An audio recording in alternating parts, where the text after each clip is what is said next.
खबर फतेहाबाद से अफीम की खेती करने का मामला। पुलिस ने गांव बीघड़ के एक खेत में छापा मारा। खेत से अफीम के 472 पौधे बरामद हुए हैं। पुलिस ने एनडीपीएस एक्ट के तहत केस दर्ज कर लिया है। सरसों के साथ अफीम की खेती की जा रही थी। गांव बीघड़ के खेत में ये जो पूरा गोरख धंधा है वो चल रहा था। पुलिस ने एनडीपीएस एक्ट के तहत केस दर्ज कर लिया है।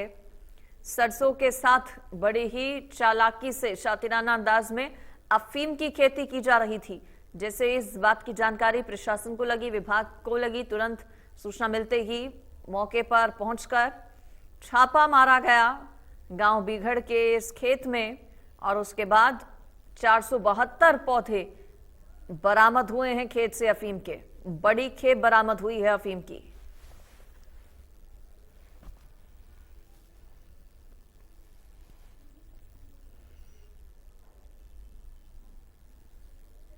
अफीम की अवैध तरीके से खेती की जा रही थी।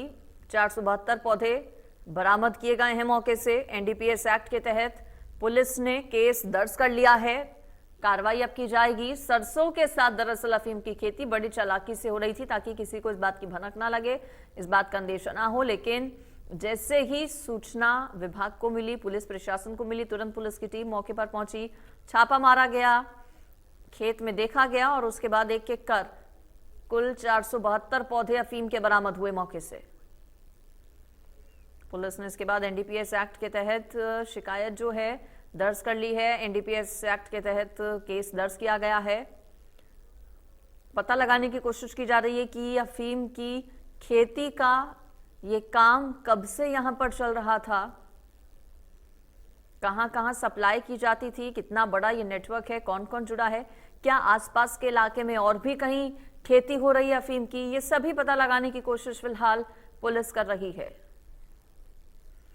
फोन लाइन पर जितेंद्र मोगा जुड़ गए हैं मेरे साथ, हमारे संवाददाता। जितेंद्र, कैसे इस बात की जानकारी लगी, चूंकि बड़ी चालाकी से सरसों के साथ अफीम की जो खेती है वो हो रही थी, क्या गुप्त सूचना कोई मिली थी जिसके बाद ये कार्रवाई की पुलिस ने? फतेहाबाद के गांव बिगड़ का ये मामला है और गुप्त सूचना के आधार पर जो कार्रवाई है जो की गई है, पुलिस कर्मचारियों को गुप्त सूचना मिली क्योंकि इसकी जो खुशबू है वो काफी तेज रहती है, तो इसके कारण गुप्त सूचना पुलिस को मिली। पुलिस ने जाकर देखा तो सरसों के साथ बड़ी चालाकी से ये अफीम की खेती जो की जा रही थी और 472 जो पौधे हैं उन्हें जब्त कर लिया गया है और एनडीपीएस एक्ट के तहत जो मामला है, जो खेत मालिक है रमेश कुमार, उसके खिलाफ दर्ज कर लिया गया है। जी अंजलि, अफीम की खेती पिछले कितने दिनों से चल रही थी? क्या आसपास और भी ऐसे गांव या खेत हैं जहां पर अफीम की खेती हो रही है? इसका पता लगाने के लिए पुलिस क्या कर रही है? कितना बड़ा नेटवर्क है, कहां सप्लाई होती थी, ये सब क्या पता चल पाया? इसमें रिमांड पर आरोपी को लिया जाएगा। हालांकि उस इलाके में इस प्रकार का पहला ही मामला सामने आया। वहीं अगर समय की बात की जाए तो काफी समय से चल रही थी क्योंकि जो पौधों की लेंथ लंबाई है वो काफी अधिक है, तो कहा जा सकता है कि काफी दिन पहले इसकी बिजाई की गई। अब तो ये ग्रोथ पर पूरी तरह से नजर आ रहे थे पौधे, तो उसको मामले में अब पुलिस द्वारा जांच की जा रही है। जी ठीक है, शुक्रिया जितेंद्र आपका जानकारी इस पर देने के लिए।